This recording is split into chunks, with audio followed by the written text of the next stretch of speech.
고린도전서 14장 40절 모든 것을 품위 있게 하고 질서 있게 하라는 말씀입니다. 모든 것을 품위 있게 하고 질서 있게 하라. 기도한 것처럼 이것은 개혁교회 예배의 정신이고 또한 청교도들은 이것을 가지고 자신을 살피는 도구로 또 교회를 살피는 도구로 삼았습니다. 여기서 교회의 질서가 교회의 정치다 라는 말이 나왔습니다. 하나님은 질서의 하나님이죠. 무질서의 하나님이 아니죠. 고린도전서 14장 이 본문의 말씀은 고린도 교회에 주신 말씀입니다. 그래서 교회의 질서와 특별히 예배의 엄숙함을 위해서 주신 말씀이 이 품위 있게 하고 라고 질서 있게 하라 라는 말씀입니다. 이것을 지금은 번역판이 개혁 개정판은 이렇게 나왔는데 이전 거 개혁 한글판에서는 적당하게 하고 라고 번역되었습니다. 적당히 하기는 뭐가 적당히 하는지 또 품위 있게 하는 것이 무엇인지 질서 있게 한다는 것이 무엇인지 우리는 이 개념이 없어요. 그냥 멋있게 폼 잡고 그게 품위 있게 한다는 뜻인가? 우아하게 한다는 뜻인가? 여러 가지 생각을 하게 됩니다. 원어는 이 단어가 유스케모노스라는 단어를 씁니다. 유스케모노스. 유자가 들어갔다라는 것은 합성어다. 유가 혹시 무슨 뜻인지 아세요? 유. 이제 접두사인데 유자가 들어가면 유세베이야도 유자가 들어갑니다. 네? 안 들려. 새로운 그 영어고 헬라어로 유세베이야 유스케모노스 이게 지금 품위 있게 하라는 단어이거든요. 품위라 있게 하라는 유스케모노스 유자라는 단어는 뭐냐면 접두사인데 좋은 선한 그런 개념이에요. 좋은 선 이런 단어예요. 이 단어가 구약에 어떤 단어로 나왔는지 아세요 혹시? 좋다, 선하다라는 이 단어가 구약의 히브리어는 어떤 단어인지 아세요? 구약의 히브리어로 창세기 1장에 나옵니다. 1장, 2장. 그게 어떤 단어일까요? 토부. 토부는 어떤 때 나온 단어예요? 하나님께서 보시기에 좋았더라. 하나님께서 보시기에 좋은 것이 토부, 히브리어로, 헬라어로 유라는 단어입니다. 그러니까 유세베이야가 경건이라는 뜻이거든요. 유세베이야. 유로 좋은 거예요. 하나님이 그냥 사랑스럽고 좋은 거예요. 세베이야 두려운 거예요. 동시에. 사랑만 가지고 있으면 안 돼요. 좋음만 가지고 있으면 안 돼요. 두려움도 함께 있는 거예요. 우리 순복음 사람들, 오순절 사람들은 하나님과 늘 대화한다고 그랬잖아요. 화장실에도 면도하면서도 대화하고 세수하면서도 대화하고 흥얼거리면서 노래 부르면서도 하나님과 대화하고 뭐가 빠졌죠? 이게 좋음은 있어요. 뭐가 빠진 거예요, 여기? 하나님과 대화해요. 늘 대화해요. 하루 종일 노래 부르면서 대화하고 놀러 가면서 대화하고 늘 순복음 사람들은 우리도 마찬가지예요. 하나님과 대화한다고 그래요. 하나님과 교제하고 대화한다고 그래요. 뭐가 빠진 거예요? 여기에 좋음은 있어요. 그죠? 늘 좋아 하나님이. 뭐가 결여되어 있어요? 두려움은 거짓이에요. 경외심, 두려움 이게 지금 빠져버렸어요. 그건 거짓이에요. 자기가 만든 하나님을 섬기는 거예요. 하나님은 피조물이 아니에요. 자기 창조주예요. 창조주. 그런데 거기에 두려움과 경외심이 없다? 좋음만 있다? 안 그래요. 모세가 하나님을 여호와를 만났습니다. 만났을 때 어땠어요? 두렵고 떨림으로, 그러면서도 도망가지 않았어요. 그 가시덤불, 그 가시 떨기, 불이 일어난 거기서 나무가 타질 않았어요. 그냥 불만 붙었어요. 신기한 거야. 두려워서 멀리 도망가는 것이 아니라 점점 앞으로 가까이 하나님께 나아갔어요. 조음과 두려움이 동시에 있는 거예요. 그래서 하나님께서 여기는 거룩한 땅이니 신을 벗어라 라고 합니다. 왜 신을 벗었을까요? 신을 왜 벗었을까요? 그러면 이걸 또 질문을 이렇게 봅시다. 에덴 동산에서 아담과 하와가 타락 전에 신을 신었을까요? 안 신었을까요? 안 신었어요? 왜? 왜? 신발이 없어서? 네? 죄가 없어서? 타락 전이라? 그러면 타락과 무슨 상관이에요? 신을 신는 것과? 타락과 신을 신는 것과 무슨 상관일까요? 네? 더러움. 뭐가?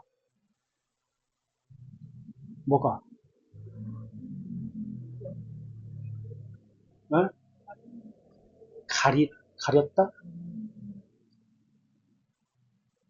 죄로 인해서 뭐가 저주받습니까? 땅이 저주를 받아요. 땅이 저주를 받고 가시덤불과 엉겅퀴를 냅니다. 그래서 맨살로 부정한 땅을 기를 수가 없습니다. 왜? 부정한 것과 접촉하면 어떻게 돼요? 나도 부정해집니다. 그래서 하나님은 동물을 보더라도 어떤 부정한 동물과 정한 동물로 나뉩니다. 그렇죠? 뭐 되새기 막 그런 다 그만두고 발굽만 가지고 나눕니다. 발이 직접 땅에 닿느냐 그렇지 않느냐로 정한 동물과 부정한 동물로 나눕니다. 몸이 직접 닿는 동물들, 예를 들어 뱀은 부정한 동물입니다. 발굽이 없는 동물은 부정한 동물입니다. 발톱이 있어서 직접 자신의 몸이 살이 바닥에 닿지 않는 동물은 정한 동물입니다. 부정하기 때문에 그래요. 땅이 부정타기 때문에 그래요. 물론 되새김도 있고 있지만은 그만두고라도. 그렇다면 하나님께서 모세에게 여기는 왜 신을 벗으라 했을까? 거룩한 땅이라고 그랬잖아요. 왜 거룩한 땅이 됐을까? 왜 신을 벗으라고 거룩한 땅과 연결됐을까? 왜 그랬을까요? 하나님의 임재가 있는 곳이에요. 거룩한 하나님의 임재가 있는 곳은 여기는 부정한 게 다 사라지고 거룩한 땅이 된 거예요. 회복된 거예요. 거룩한 땅. 그래서 거기는 신을 신어야 될 이유가 없어요. 보통은 부정한 것과 맞닿으면 거룩한 것과 맞닿으면 이 부정한 것이 거룩하게 됩니까? 어때요? 제사장의 옷이 거룩하잖아요. 부정한 사람이 제사장의 옷을 만지면 그 부정한 사람이 거룩해집니까? 제사장을 만지면 그 사람이 거룩해집니까? 아니, 안 돼요. 부정해져요. 네, 제사장. 부정해져요. 그래서 제사 드릴 수가 없어요. 부정한 것과 죽은 것과 시체와 이 이방인들과 만나고 접촉할 수가 없습니다. 그런데 예수님은 어땠을까? 부정한 사람이 예수를 만졌어. 그럼 예수님이 부정해져야 돼. 이게 율법이에요. 그죠? 그런데 어떻게 됐어요? 반대가 됐죠. 거룩이 전이가 돼서 이 사람도 병이 낫고 고침을 받았어요. 모세도 마찬가지예요. 모세가 하나님의 임재로 인해서 이곳이 거룩해집니다. 그래서 부정한 것이 거룩하게 변하는 거예요. 자, 그래서 이 하나님께서 보시기에 좋았더라라는 것이 선이고 그리고 좋음이라는 단어입니다. 지금 이 품위 있게라는 이 단어가 유, 좋음, 선, 플러스 선이라는 것은 그럼 무엇인지 이 기준이 나오죠? 선이라는 것은 무엇입니까? 우리가 보기에 좋은 것이 선이 아니라 하나님께서 보시기에 좋은 것이 선이다. 하나님께서 보시기에 좋은 것이 진리다. 그것이 좋음이다. 라고 나오는 겁니다. 자, 그리고 이 좋음, 선이라는 단어 유와 접두사와 그 다음에 스케마라는 단어 합성어입니다. 스케마. 스케마라는 것은 모양이 좋게, 단정하게, 어울리고, 조화롭게 이런 단어입니다. 조화롭고, 어울리고, 단정하게. 그게 품위 있게라는 단어예요. 그래서 이 단어를 로마서 13장 13절 한번 찾아서 우리 석주 형제 읽혀야겠는데 안 왔네. 누가 한번 좀 13장 13절에 그리고 다른 분은 데살로니가 전서 4장 12절을 좀 찾아주세요. 데살로니가 전서 4장 12절 데살로니가 전서 4장 12절 로마서 13장 13절 로마서 13장 13절부터 한번 읽어주세요. 그 다음 데살로니가 전서 4장 12절 한번 읽어주시고 살점 낮에와 같이 단정히 행하고 방탕하거나 술 취하지 말라. 예, 낮에와 같이 단정히 행하고 방탕하거나 술 취하지 말라. 여기서 요 단어를 한번 찾아보세요. 스케마라는 단어. 어울리고 조화되고 어떤 단어일까요? 어떻게 번역됐을까요? 여기선 로마서 13장 13절에서 단정이란다. 단정이. 같은 단어인데 스케마 같은 단어인데 한쪽에서는 단정하게라고 번역했습니다. 데살로니가전서 4장 12절에서는 누구든지 내 연소함을 업신여기지 못하게 하고 오직 말과 행실과 사랑과 믿음과 정죄를 믿는 자에게 본이 되. 데살로니가전서 4장 12절 읽을게요. 이는 외인에 대해서 단정히 행하고 라고 나옵니다. 이는 외인에 대하여 단정히 행하고 또한 아무 궁핍감이 없게 하려 함이라 라는 말씀인데요. 여기서도 단정이라는 단어로 번역되어 있습니다. 뭔지는 모르지만 이 단어는 스케마라는 단어는 단정이라는 개념이구나. 단정이, 좋음, 선, 어울리고 조화로움 이런 개념이구나. 그러니까 교회 안에서 지금 예배와 관련돼서 이야기합니다. 질서와 관련해서 고린도전서 14장 40절을 이야기합니다. 좋게 어울려라. 조화롭게 어울려라. 튀지 말라. 혼자만 있지 말라. 좋은 태도를 가지고 좋은 자세를 가지고 어울려라 하는 의미입니다. 이게 품위 있게란 단어예요. 함께 어울려라. 조화롭게 해라. 모나게 하지 말라. 튀게 하지 말라. 그런 개념이에요. 품위 있게라는 것은.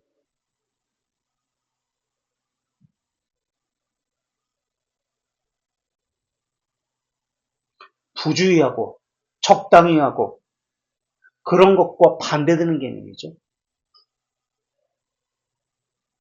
지금 이제 새벽 기도를 예전 교회에서 인도하는데 한 60대 후반 정도 되는 아줌마인데 70대 초반? 60대 후반 정도 되는 것 같아요.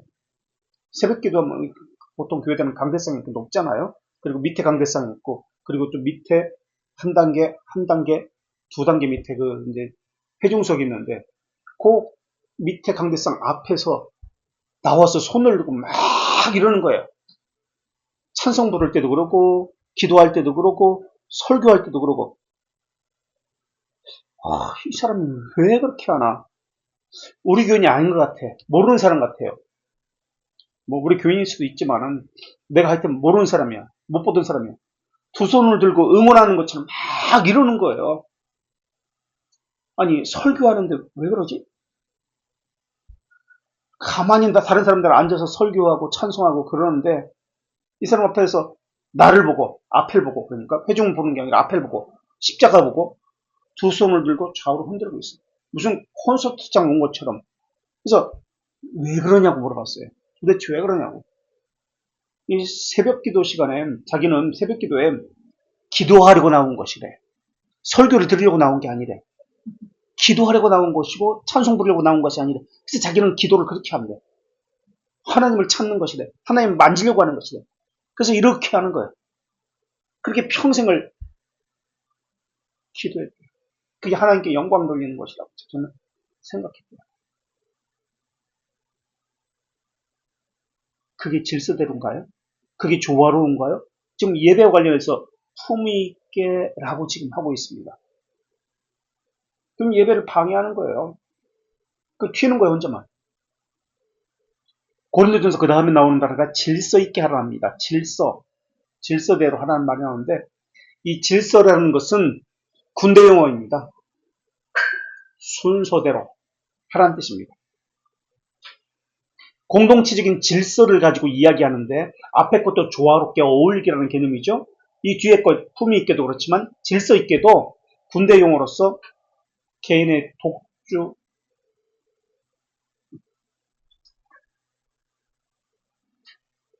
독주, 혼자 튀는 것 그렇게 하지 말라라는 거예요. 이거 역시 같은 개념이에요.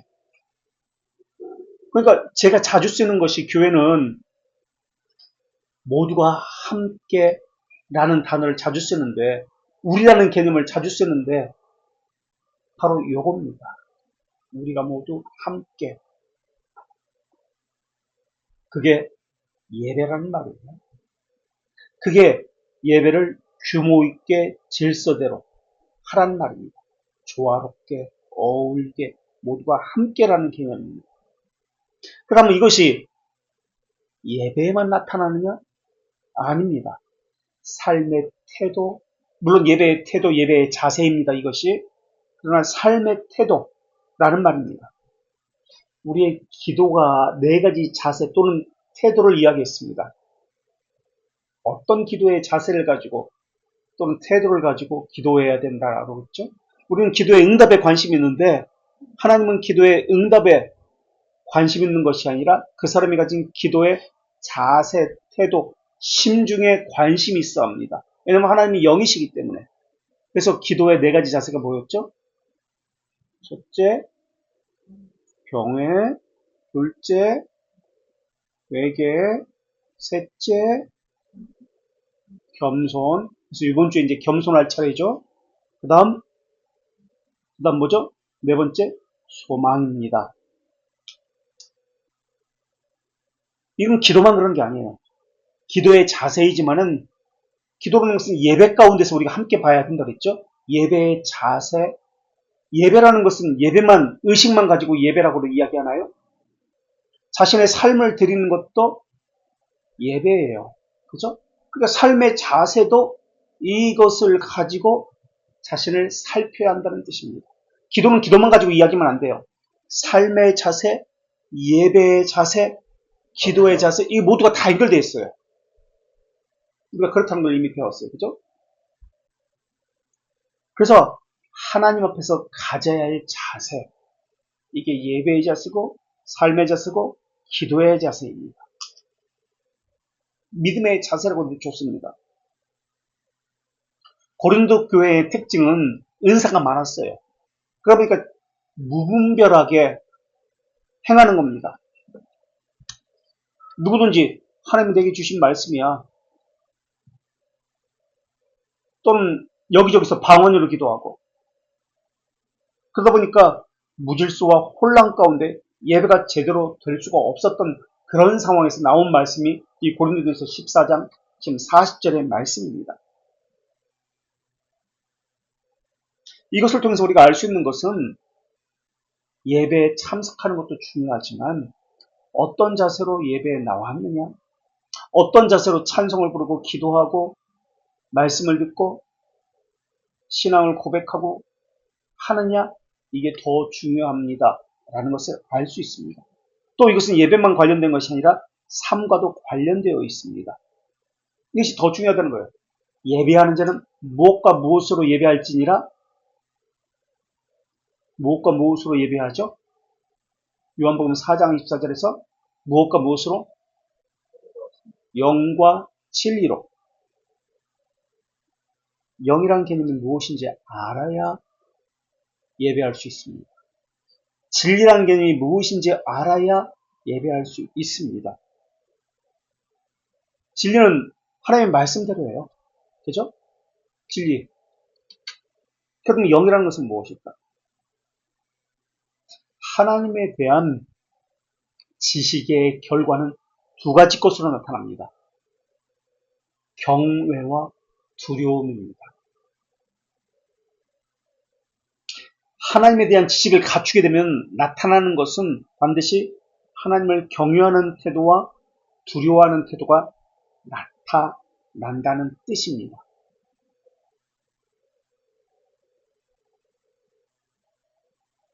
그렇다면 우리는 어떻습니까? 예배에 두려워하는 태도, 찬송에 경외하는 태도, 기도에 두렵고 경외하는 태도, 설교를 듣는 것에, 헌금하는 것에 이런 자세가 나타납니까? 경외와 두려움이 무엇으로 이어지냐면 순종으로 이어집니다. 두렵기 때문에, 경외하기 때문에, 사랑하기 때문에 순종으로 나타납니다. 왜 순종이 없습니까? 하나님을 경외하지 않고 두려워하지 않고. 왜 교회 질서를 따르지 않고 자기가 하고 싶은 대로 합니까? 다른 것이 아니에요. 하나님에 대한 경외와 두려움에 대한 그 자세가 없기 때문에. 그래서 청교도들과 우리 개혁 신앙을 하는 사람은 이 고린도전서 14장 40절을 그렇게 중시 여겼어요. 품위 있고 질서 있게 하라. 하나님의 질서를 따르지 않고, 그러니까 품위 있고 질서대로 하지 않는다라는 것은 자기가 하고 싶은 대로 한다는 뜻입니다. 이것을 쾌락이라고 이야기합니다. 자기 생각대로 하는 거예요.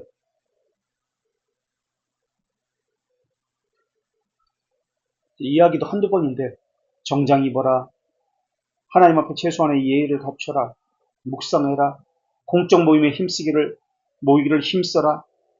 근데 귀찮은 거예요. 배우는 것도 지겹고 싫은 거예요. 이게 뭐다? 자기가 하고 싶은 대로 한다는 뜻이에요. 이게 쾌락주의입니다. 이게 에피쿠로스 철학이에요.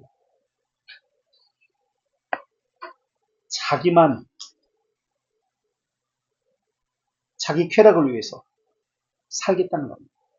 자기만 위해서, 자기의 즐거움, 편안함, 쾌락을 위해서 살겠다는 거예요. 그렇게 해야 자기가 안정감을 얻고 평안을 얻겠다라고 생각하는 거예요. 자기가 하고 싶은 대로 하는 거예요. 자기 생각대로 해야 직성이 풀리는 거예요. 자기가 하고 싶은 것을 해야만 마음의 평안, 육체의 즐거움을 누리는 것. 이게 쾌락주의예요. 그래서 윤리적으로 쾌락주의가 에피쿠로스 철학입니다.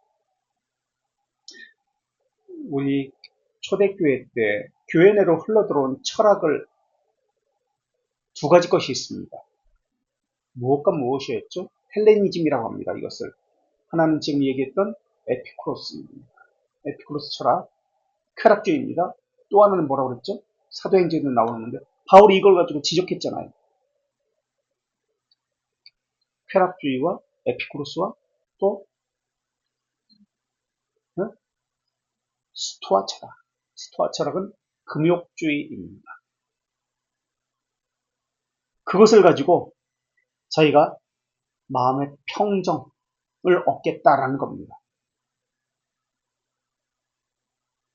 그러니까 이 사람들은 자기가 느끼는 것, 자기 감정, 자기 생각, 자기가 원하는 것, 이것을 뭐라고 생각해요? 진실하다고 생각하는 거예요. 이것이 진리다. 이것을 해야 내가 평안하다. 내 즐거움을 뺏기지 않는다. 신앙이 아니에요. 철학입니다. 철학. 여기서 교리 몇 가지를 배운다고? 그것은 신앙이 되는 게 아니에요. 철학을 가지고 혼합주의가 되는 거예요. 몇 가지 교리적인 것을 섞어서. 신앙의 자세, 그 안에 무엇을 기본적으로 가지고 있냐? 삶의 자세가 중요해요. 하나님을 경외하는 것과 하나님의 말씀을 순종하는 것, 이것을 기본으로 가지고 있느냐, 그렇지 않느냐. 크리스찬 쾌락주의를 헤도니즘이라고 합니다. 헤도니즘. 헤도니즘을 가르치는 사람이 있는데 우리가 잘 알고 있는 사람입니다. 이 사람은 개혁신앙을 이야기하는 사람입니다. 그래서 개혁신학에서 이 사람을 책도 많이 썼고 기독교 TV에서 미국의 뭐 크리스찬 투데이나 이런 신문이나 잡지에서 유명한 사람이라고 그렇게 떠받드는 사람입니다. 근데 여러분 책도 혹시 이름은 들어봤을 거예요. 누구냐면 존 뭘까요? 누굴까요? 헤도니즘, 크리스찬 헤도니즘. 이 사람은 기쁨을 강조합니다. 존 파이퍼, 존 파이퍼입니다. 존 파이퍼. 헤더니즘. 이 개혁신앙이라고 불려지고 있어요. 책이 많이 팔려요, 이 사람 책은. 베스트셀러 작가예요. 유명한 설교자이기도 합니다. 또 이 사람의 성향은 무엇을 근거하고 있다? 헬레니즘, 에피쿠로스, 쾌락주의, 그리고 스토아주의에 근거하고 있다. 개혁신앙이 아닌데 사람들은 개혁신앙이라고 합니다. 우리도 지금 그렇게 하면서 그걸 신앙생활이라고 하고 있는 경우가 많이 있습니다. 진리는 조화를 이루지 않는 것이 아니에요. 조화를 이룹니다. 어울리지 않는 것이 아니라 어울립니다. 모순되거나 충돌되지 않습니다. 이게 진리예요. 앞뒤가 조화를 이룹니다. 하나님에 대한 지식이 있다면, 바른 지식이 있다면 바른 순종, 이게 삶의 예배니까 나타나게 되어 있어요. 모순이 있지 않습니다. 질서를 따르게 되어 있습니다. 하나님을 알지 못하니까 철학적 사고를 가지고 자기가 하고 싶은 대로 쾌락주의, 헤도니즘이 나오는 거예요. 그래서 이런 사람들은 어떤 신앙을 가지고 있습니까? 나는 모태신앙이야. 우리가 이미 배웠죠? 나는 개혁교회 다녀. 나는 교회에서 리더도 했고 몇 년간 직분을 가지고 섬겼어. 내가 예전도 회장을 했어. 이런 이름을 가지고 자신의 신앙의 양태를 이야기합니다. 이게 무엇이다? 중세에 있었던 유명론 논쟁이에요. 실제론과 유명론. 이름만 가지고 있다. 아니다. 실제다. 그 사람들은 이것을 실제라고 생각해요. 그것에 무슨 효과, 능력이 있다. 스콜라주의를 무너뜨린 것이 유명론입니다. 이름뿐이다. 물론 유명론도 잘못된 겁니다. 이름에 불과한 것을 가지고 나는 신앙이 있는 사람처럼. 왜? 모태신앙이니까. 왜? 나는 교회에서 오랫동안 신앙생활을 했으니까. 왜? 나는 직분자고 목사니까. 이렇게 그거 이름만 붙들고 있어요. 그러니까 이름이 중요한 게 아니에요. 개혁교회 다닌다 이게 중요한 게 아니에요. 이러한 것에 대해서 내 안에서 일어나는 의의 심판, 믿음의 심판, 행위의 심판, 양심의 심판, 이 네 가지 심판에 대해서 양심의 심판, 의의 심판, 믿음의 심판, 행위의 심판, 이것을 어떻게 조화시킬까? 양심, 의, 믿음, 행위의 심판을 어떻게 조화시킬까? 이것이 충돌에 대해서 고민하지 않는 사람, 고민이 없는 사람, 이것이 해결되지 않는 사람, 이 사람은 하나님에 대한 지식이 없는 사람입니다. 우리는 양심의 심판을 늘 받습니다. 이것이 의미하는 바가 뭐지? 우리는 불의에 대해서, 의와 불의에 대해서 늘 심판을 받습니다. 우리는 믿음에 대해서, 너 믿음이 없어. 늘 심판을 받습니다. 우리는 우리의 삶, 행위를 가지고 늘 심판을 받습니다. 이것에 대해서 해결되지 않는 사람, 하나님에 대한 지식이 없는 사람입니다. 그러니까 무엇을 가지고 자랑합니까? 신앙 연수를 가지고 자랑하고 하나님이 어떤 분인지 알지 못하니까 경외심도 없고 두려움도 없는 거예요. 그러니까 자기가 하고 싶은 대로 질서도 어기고 약속도 무시하고 될 대로 되라. 자기 쾌락을 추구하고 그러는 겁니다. 고린도전서 14장 26절에 보십시오. 고린도 교회에 어떤 것이 있었는지 한번 보십시오. 예배를 이야기합니다. 고린도 교회 예배. 너희가 모일 때 지금 예배를 얘기합니다. 고린도전서 14장 26절에 뭐라고 얘기하죠? 모두 있고 예배 순서가 지금 나와요. 예. 그런즉 형제들아 어찌할까 너희가 모일 때 각각 찬송시가 있어요. 찬송 부르는 게 있어요. 찬송시. 그리고 또 가르치는 말씀과 계시가 나오는데 이건 다른 겁니다. 가르치는 말씀도 있었어요. 이거 교리를 이야기해요. 교리. 그 다음 계시. 그죠? 네. 또 계시는 설교죠. 또 방언도 있고 통역함도 있고 그 다음에 모든 것을 덕을 세우기 위하여 모든 것을 덕을 세우기 위해서 하라. 우리가 지금 예배 개혁교회 신앙의 예배의 모습 9번째가 지금 덕을 세우기 위해서 지금 오늘 본문 이거예요. 덕을 세우기 위해서 하라라고 합니다. 계시는 설교를 의미합니다. 덕을 세우기 위해서 하라. 덕은 무엇을 이야기할까요? 교회의 건덕을 이야기하는데 즉 덕을 세우기 위해서 한다는 말의 의미는 건덕, 덕이 무엇일까? 교회를 세운다는 뜻입니다. 교회를 견고하게 한다는 뜻입니다.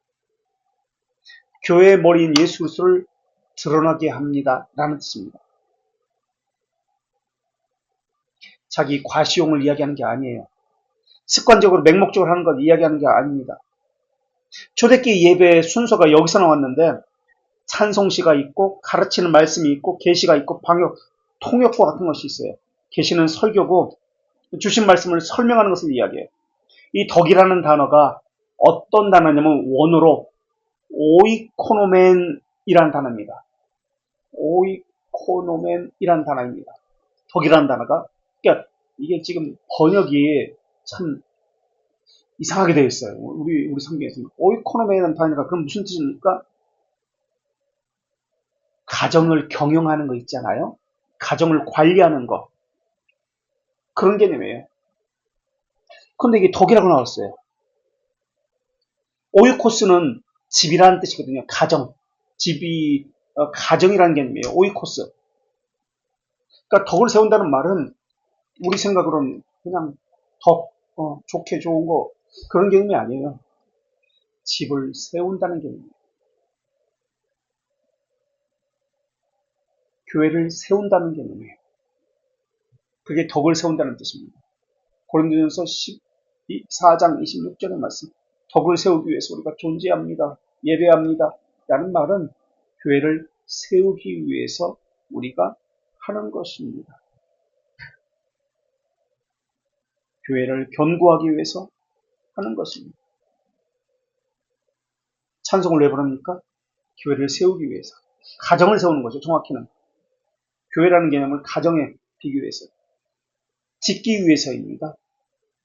이것이 청지기의 사명입니다. 청지기라는 단어는 오이코노모스라는 단어입니다. 오이코노모스. 집을, 가정을 관리하는 사람을 이야기합니다. 교회라는 가정, 가게를 꾸려가는 사람. 교회의 가정을 관리하는 사람이라는 개념이에요. 이게 우리의 존재 이유예요. 이게 개혁신앙이에요. 청교도들이 이렇게 예배에 대해서 이 본문을 가지고 그렇게 이야기했던 거예요. 근데 우리는 교회라는 개념에 대해서 관심 없어요. 교회의 가정, 가게, 관리 관심이 없어요. 교회의 질서가 어떻게 되는지 관심 없어요. 그저 알고 있는 것은 자기예요. 자기가 하고 싶은 대로 하는 거. 이게 쾌락, 헤도니즘이에요. 헤도니즘. 자기만 행복하면 만사가 좋다, 평안하다. 종교개혁자들은 교회를 모든 것을 질서 있게 하고 덕을 세우기 위해서 하라고 했습니다. 질서 있게 한다는 것과 덕을 세우는 것, 그러니까 교회를 세우는 것과 불일치한다는 것은 잘못된 것입니다. 어울리지 못하는 것, 조화롭지 못하는 것, 부주의한 것, 무질서한 것, 이것은 잘못된 거예요. 교회를 세우기 위해서 존재합니다. 품위 있게 하는 것은 하나님께서 보시기에 좋게 한다는 의미입니다. 그러니까 유가 좋음이라고 했잖아요. 선함이라고 했잖아요. 하나님께서 보시기에 좋은 자세를 가졌습니다. 하나님께서 보시기에 좋은 태도, 삶의 태도, 예배 태도를 가졌습니다. 라는 거예요. 그럼 이것이 무엇과 연결되냐면 덕을 세우는 것과 관련돼요. 덕을 세우는 것과 관련되는 말은 하나님께서 보시기에 좋은 것은 무엇입니까? 교회를 바르게 세우려고 하는 것. 이것을 이야기해요. 교회를 견고하게 세우려고 하는 것. 이것이 하나님께서 보시기에 좋은 것과 관련됩니다. 하나님께서 보시기에 좋은 마음의 자세, 마음밭을 가지고 예배하고 있습니까?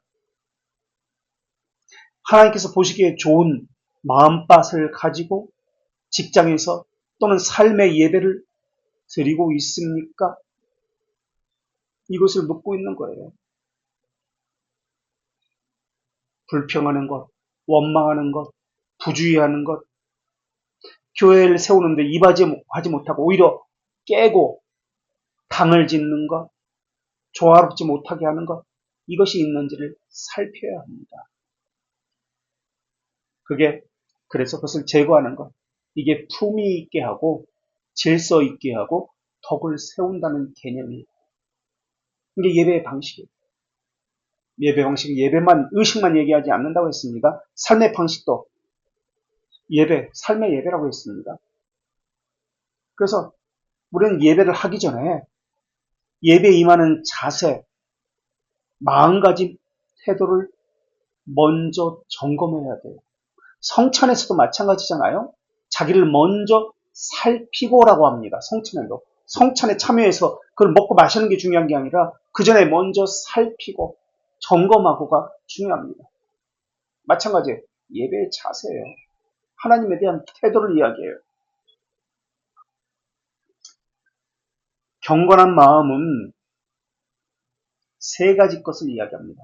기독교 강요에서 1권 2장 2항에 나옵니다. 1권 2장 2항에 경건한 마음이 무엇인지에 대해서 세 가지 것을 이야기하는데, 첫째, 하나님이 어떤 분인지 생각하면서, 하나님이 어떤 분인지 생각하라는 거예요. 그러면서 유일하신 하나님만 바라보는 것을 경건이라고 이야기합니다. 그래서 경건한 마음, 경건한 자세라고 이야기합니다. 첫째, 하나님 어떤 분인지 생각하면서 유일하신 하나님만을 바라보는 것, 이게 경건한 마음, 경건한 자세라고 이야기합니다. 이게 예배 가운데, 삶 가운데 있느냐 하는 겁니다. 두 번째, 경건한 마음, 경건한 자세라는 것은 기독교 강요에서 칼빈이 1권 2장 2항에서 자기가 원하는 대로 하나님께 어떤 성품을 가져달라고 기대하는 것이 아니라, 우리는 이렇게 이야기잖아요. 기도할 때도 내가 원하는 것을 들어주십시오. 내가 원하는 하나님이 되십시오라고 이야기합니다. 왜 내가 원하는 하나님이 되지 못합니까? 난 이것을 원합니다. 이것을 들어주십시오. 내가 원하는 대로 해주십시오. 내가 원하는 하나님을 만들려고 합니다. 그것이 아니라 경건한 마음은 자기가 원하는 대로 하나님에게 어떤 성품을 가져달라고 하는 것이 아니라 부지런히 하나님이 명시한 대로 인도함을 받아 그 성품을 갖는 것으로 만족하는 것입니다. 그러니까 명시한다는 것은 뭐예요?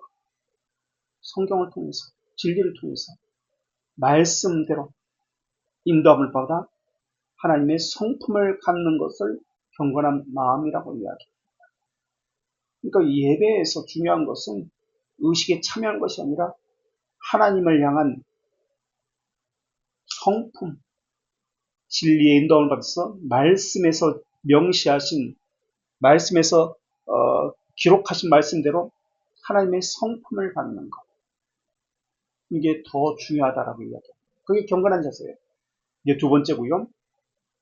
세 번째, 하나님을 자신의 아버지와 주님으로 인정하기 때문에, 아버지와 주님으로 인정한다는 뜻은 무엇입니까? 아버지가 다른 말로 어떤, 우리가 지난 시간에 이야기했죠. 지난 시간이 아니라 기독교 강의에서 얘기했나? 하도 많이 하니까 헷갈려. 어디서 했는지. 아버지는, 여기서도 했구나. 금요일날도 했고, 주일에도 했구나. 창조주, 그렇지. 창조주. 또, 아버지, 또, 창조주 말고 또,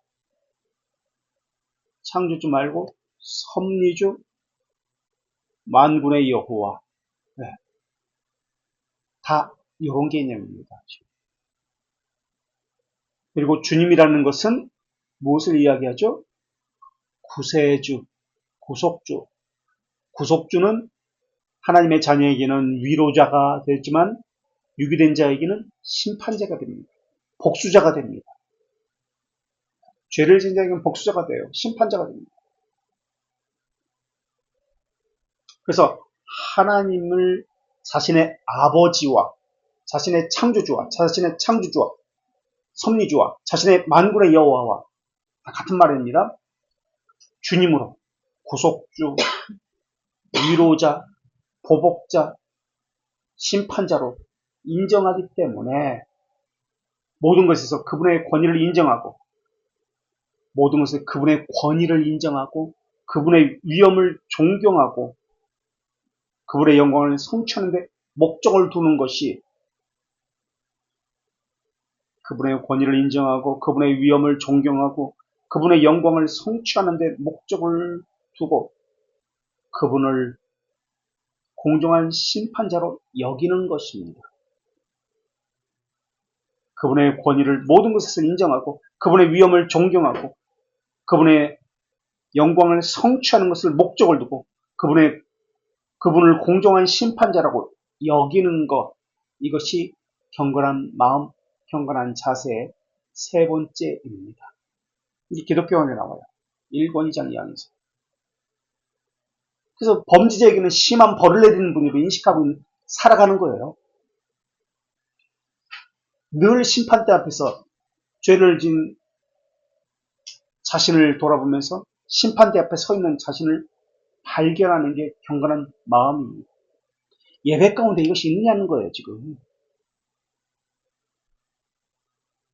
복수자, 하나님, 심판자 하나님에 대한 분명한 인식이 있느냐? 예배 가운데 그것이 있느냐? 삶의 예배 가운데 그것이 있느냐?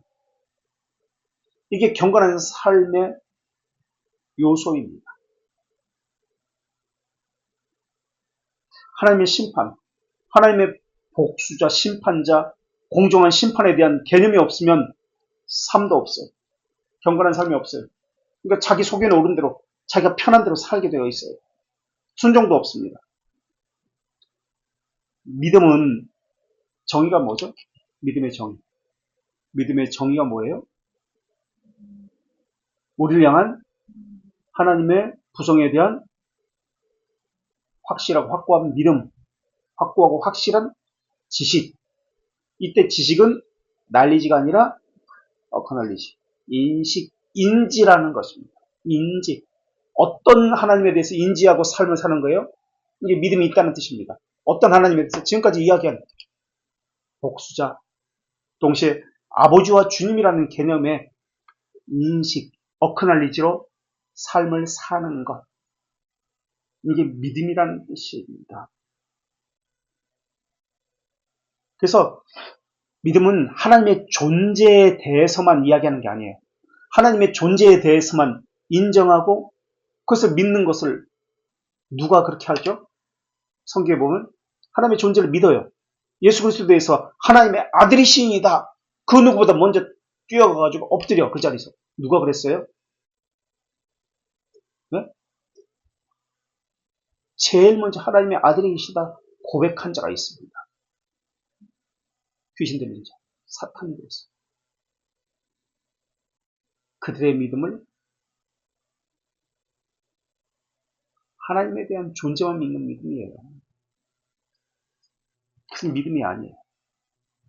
그러니까 하나님에 대한 존재에 대한 믿음, 이것만 가지고 이야기해서는 안 돼요. 그럼 무엇을 더해야 되는가?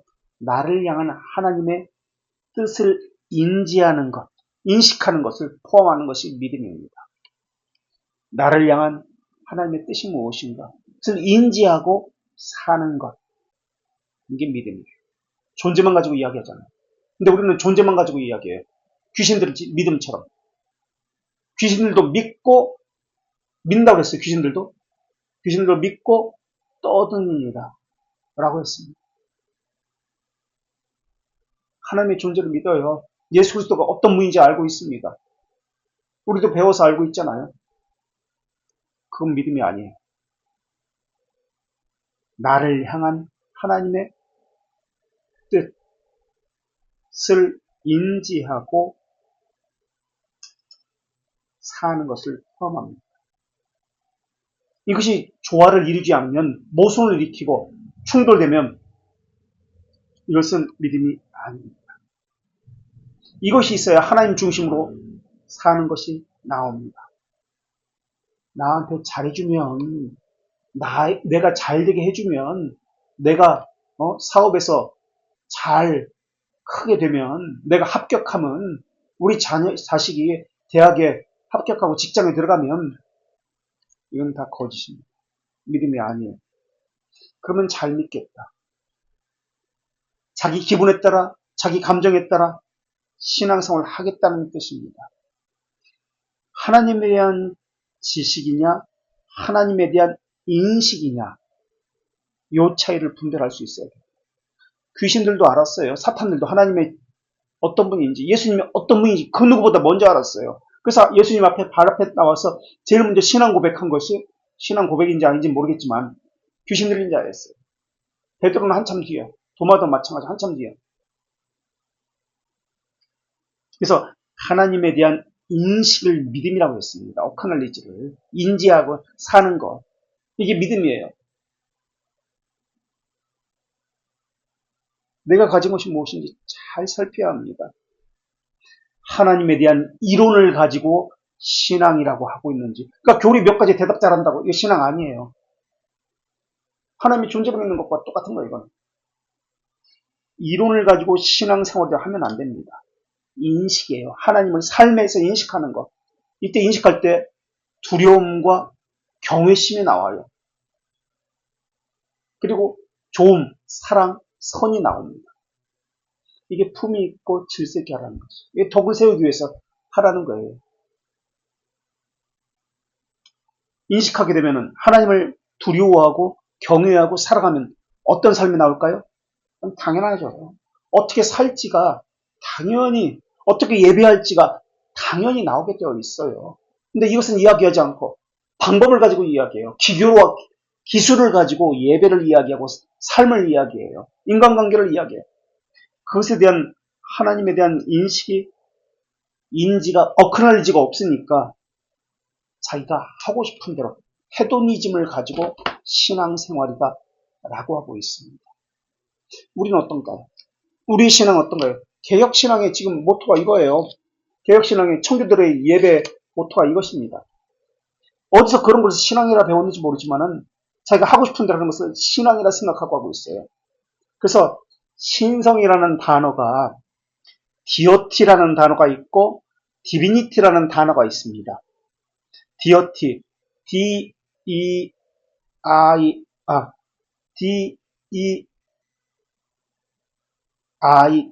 예. D-E-I-T-Y, 디어티가 있고 디비니티, D-I-V-I-N-I-T-Y,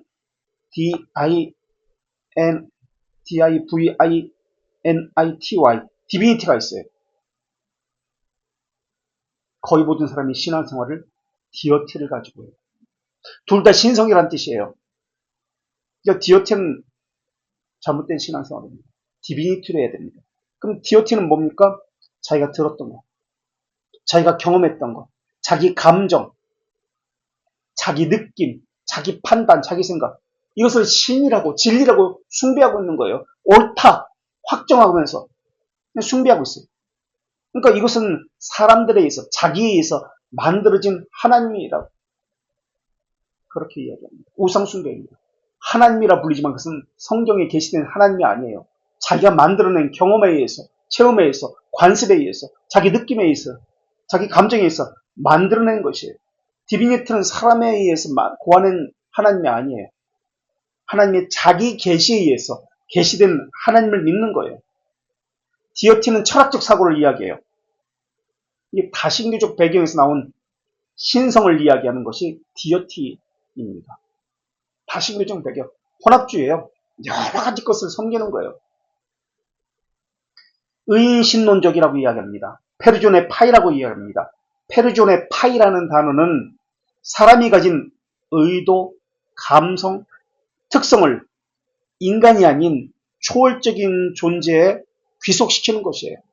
내가 가진 감정, 의도, 특성을 어떤 초월적인 존재에 이것을 귀속시키는 것을 페르존의 파이라고 이야기합니다.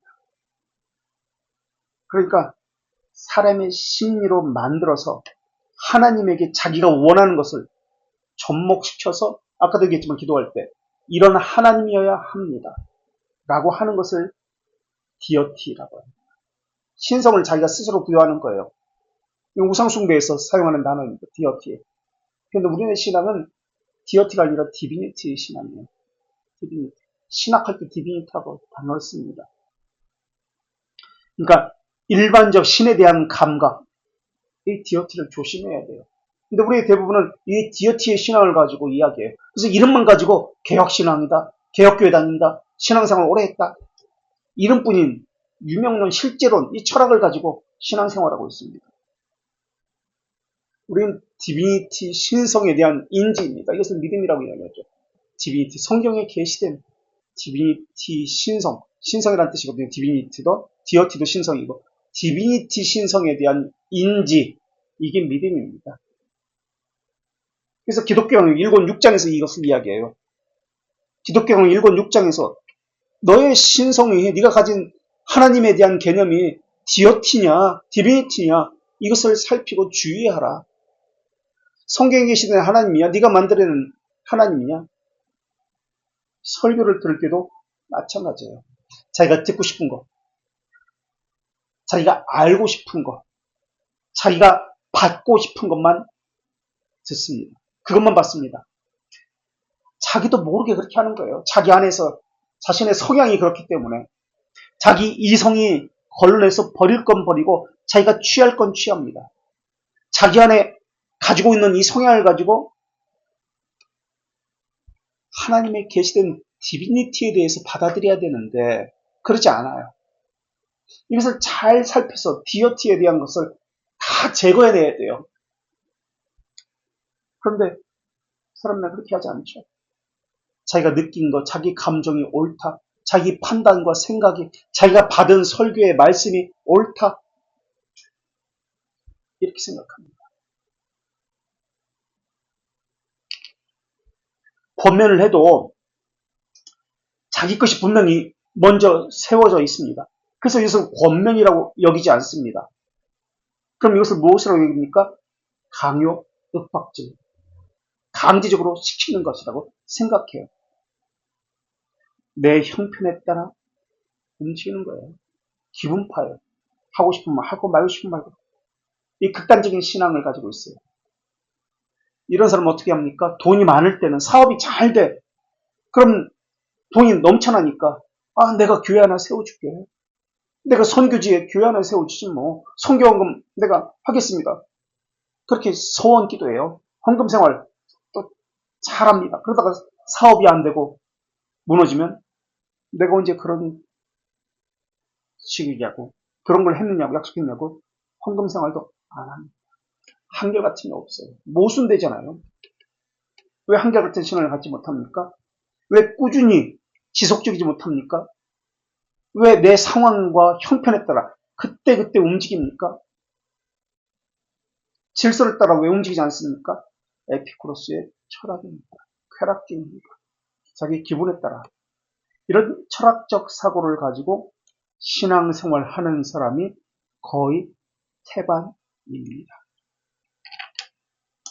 여기까지 해야 되겠네. 준비한 것은 아직 있다.